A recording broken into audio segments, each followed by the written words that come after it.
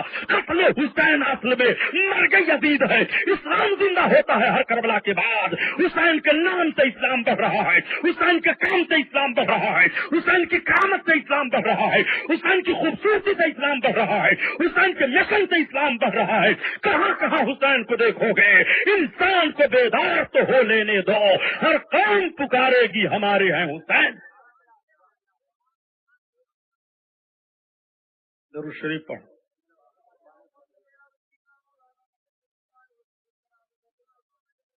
اللہم صلی علی سیدنا مولانا محمد معدن الجود والکرم وعلی آلہ وبارک وسلم صلاۃ و سلام علیک یا رسول اللہ. درود شریف پڑھیے.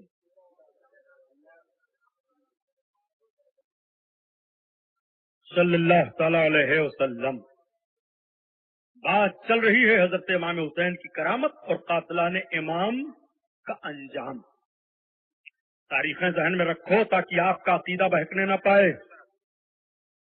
اور آپ حضرات کے سامنے سنی رضا جامع مسجد کے ارکان, سنی رضا جامع مسجد کی تعمیر کے سلسلے میں چندہ کے لیے رومال لے کر جا رہے ہیں. تقریر سنتے رہیے, چندہ دیتے رہیے. سبحانی صاحب چاہے زندہ رہیں چاہے صبح شہادت ہو جائے. موٹ دیکھ کے قصائی کاٹے والا معاملہ ہے. میں بتاؤں کہ کتنے دن سے میں بول رہا ہوں تو آپ حیرت میں پڑ جائیں گے. تو لوگ مجھ سے کہتے ہیں آپ دبلے کیوں ہو گئے. ہم نے کہا بیٹھ کر کے ہمیں بھی کھانے دو, موٹا ہو جاؤں گا. خیر یہ تو بات ذوق کی تھی, میں نے عرض کر دیا. مرد مومن گھبراتا نہیں ہے, مرد مومن کو ذکر الہی سے سکون ملتا ہے. ہم یہ چند جملوں کے نذرانے اپنی آقاؤں کے بارگاہ میں پیش کر رہے ہیں. اگر رب نے کسی ایک لفظ کو قبول فرما لیا تو ہمارے لیے وہی نجات کا ذریعہ ہے. اگر اہل بیت اطہار نے ہم کتوں کو اپنے در کریم سے ایک ٹکڑا ڈال دیا تو دنیا بھی سنور جائے گی, آخرت بھی سنور جائے گی. وہ حضرت امام علی مقام ہیں. امام علی مقام کا فیضان و کرم جاری کہاں ہے. تیرا کس کس پہ تیرا فیض و کرم عام نہیں, کس کس پہ تیرا فیض و کرم عام نہیں. تو نوازے نا کسی کو یہ تیرا کام نہیں. تو نوازے نہ کسی کو یہ تیرا کام نہیں. اور غم ہی جورے نبی میں بہا لینے دو صوفی آنسو غم ہجر نبی میں بہا لینے دو صوفی آنسو تیری رحمت نہ بلا لوں تو میرا نام نہیں تیری رحمت نہ بلا لوں تو میرا نام نہیں تو نوازنا کسی کو یہ تیرا کام نہیں تیرا کام نہیں. اللہ اللہ. حضرت امام حسین کے قاتلوں کا دشمنوں کا انجام دیکھو. جب خلافت بنو عباسیہ قائم ہوئی بات یہاں تک آ گئی تھی. خلافت بنو عباسیہ جب قائم ہوئی اور بنو امیہ کی خلافت ختم ہوئی اور خلافت عباسیہ کا قیام بھی تو ذرا دیکھو. اللہ کے رسول صلی اللہ علیہ وسلم ایک مرتبہ اپنے چچا حضرت عباس کو دیکھ کر کے کہتے ہیں کہ میں آپ کے پشت میں بادشاہوں کو دیکھ رہا ہوں.